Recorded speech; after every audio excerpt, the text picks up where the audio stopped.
Hi friends, எல்லாரும் எப்படி இருக்கீங்க? இன்றைக்கி வீடியோவில் சிக்கன் 65 தான் நான் செய்ய போகிறேன். இந்த சிக்கன் 65 வந்து மசாலா உதிராமல் வீட்டில் இருக்க பொருளை வச்சு எப்படி ரொம்ப ருசியாக வந்து செய்யலாம் அப்படின்னு உங்கள்கிட்ட ஷேர் பண்ண போகிறேன். இப்போ தான் என்னோடய சேனலை புதுசாக பார்க்குறீங்க அப்படின்னா ப்ளீஸ் சப்ஸ்கிரைப் பண்ணிக்கோங்க. இப்போ வாங்க வீடியோக்குள்ளே போகலாம். இப்போ சிக்கனை வந்து நல்லா கழுவி சுத்தமாக எடுத்து வச்சாச்சு. இதில் வந்து ஒவ்வொரு பொருளாக நம்ம சேர்க்க போகிறோம். ரொம்ப ஜூஸியாக சாப்பிட்றதுக்கு அவ்வளோ டேஸ்ட்டாக இருக்கும். கண்டிப்பாக நீங்கள் ட்ரை பண்ணி பாருங்கள். இதில் வந்து மசால் வந்து சேர்த்துக்குருவோம். 2 ஸ்பூன் பெரிய ஸ்பூனில் மிளகாய்த்தூள், தனி மிளகாய்த்தூள், 2 ஸ்பூன் கரம் மசாலா தூள் ஃபுல்லாக வந்து நான் போட்டிருக்கேன். உப்பு வந்து தேவையான அளவு வந்து சேர்த்துக்கோங்க.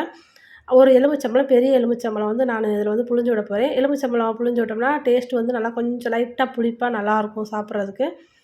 நான் வந்து ஃபுல்லாமே வந்து இதில் புழிஞ்சு விட்டேன். நான் வந்து 1 கிலோ சிக்கனில் இன்றைக்கி செஞ்சுக்கிட்டு இருக்கேன்.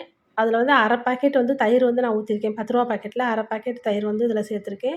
இஞ்சி பூண்டு பேஸ்ட்டு இந்த ஸ்பூனில் வந்து ஒரு 3/4 ஸ்பூன் அளவுக்கு நான் எடுத்திருக்கேன். பெரிய ஸ்பூனில் கார்ன்ஃப்ளவர் மாவு நமக்கு எவ்வளோ தூரம் கோட்டிங் வந்து தேவையோ அந்த அளவுக்கு சேர்த்துக்கலாம். மாவு வந்து ஃபுல்லாக பூசின மாதிரி இருக்கணும், மசாலா உதிராமல்.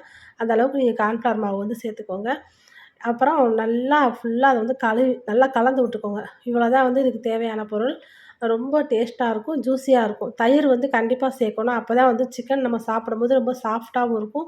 உள்ளே வந்து நல்லா ஜூஸியாக நல்லாயிருக்கும். உப்பு உரப்புலாம் நல்லா இறங்கி ஒரு 1/2 மணி நேரம் வந்து நான் அப்படியே விட்டுட்டேன். அதுக்கப்புறம் எண்ணெயை சூடு பண்ணிவிட்டு நம்ம வந்து போட்டு எடுத்துக்கலாம். தேவையான அளவு எண்ணெய் ஊற்றிட்டு அது நல்லா சூடாகட்டும். சூடானோடனே நம்ம பிரட்டி வச்சுருக்க அந்த சிக்கனை வந்து இதில் வந்து சேர்த்துக்குருவோம். மசாலா வந்து உதிரவே உதிராது. கார்ன்ஃப்ளவர் மாவு கண்டிப்பாக சேர்க்கணும். தயிர் நீங்கள் வந்து சேர்த்து நீங்கள் சில்லி வந்து பண்ணுங்கள். ஏன்னா தயிர் சேர்க்காம நீங்கள் பண்ணிங்கன்னா ஒரு மாதிரி ஹார்டாக இருக்கும். சிக்கன் வந்து சாப்பிடும்போது கடுக்கு மடுக்குன்னு வந்து சவுண்டெல்லாம் கேட்கும். நல்லாவும் இருக்காது. நீங்கள் தயிர் சேர்த்திங்கன்னா தான் நல்லா ஜூஸியாக நல்லாயிருக்கும். இப்போ சூப்பராக பாருங்கள், மசாலா ஒட்டாமல் சட்டியில் எவ்வளோ அழகாக சிக்கன் வந்து வெந்துருச்சு பாருங்கள். இப்போ வந்து நான் எடுத்து வச்சுட்டு உங்கள்கிட்ட நான் காமிக்கிறேன். கண்டிப்பாக நீங்கள் வீட்டில் நீங்கள் ட்ரை பண்ணி பாருங்கள். நாளைக்கு சண்டே பிள்ளைகளுக்கு இந்த மாதிரி கூட நீங்கள் செஞ்சு கொடுத்து பாருங்கள். பிள்ளைங்க வந்து விரும்பி சாப்பிடுவாங்க. கடையில் நம்ம பெரும்பாலும் வாங்காமல் இந்த மாதிரி கடையில் போடுற டேஸ்ட்டுக்கே நம்ம செஞ்சோம்னா பிள்ளைங்களும் ஆசையாக வந்து சாப்பிடுவாங்க. ரொம்ப நல்லா இருந்துச்சு.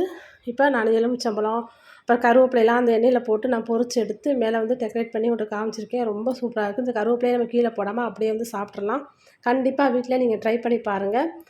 நல்ல ஒரு கலர் பவுட்ரு எதுவுமே போடாமல் நம்ம ஹெல்த்தியாக பிள்ளைகளுக்கு செஞ்சு கொடுக்கலாம். இது வரைக்கும் என்னோடய சேனலை சப்ஸ்கிரைப் பண்ணாதவங்க ப்ளீஸ் சப்ஸ்கிரைப் பண்ணிக்கோங்க. இந்த வீடியோ பிடிச்சிருந்தா லைக் பண்ணுங்கள், ஷேர் பண்ணுங்கள், கமெண்ட் பண்ணுங்கள். ராம்ஜோ சமையலறை சேனலை சப்ஸ்கிரைப் பண்ணுங்கள், பெல் பட்டனை கிளிக் பண்ணுங்கள். நன்றி.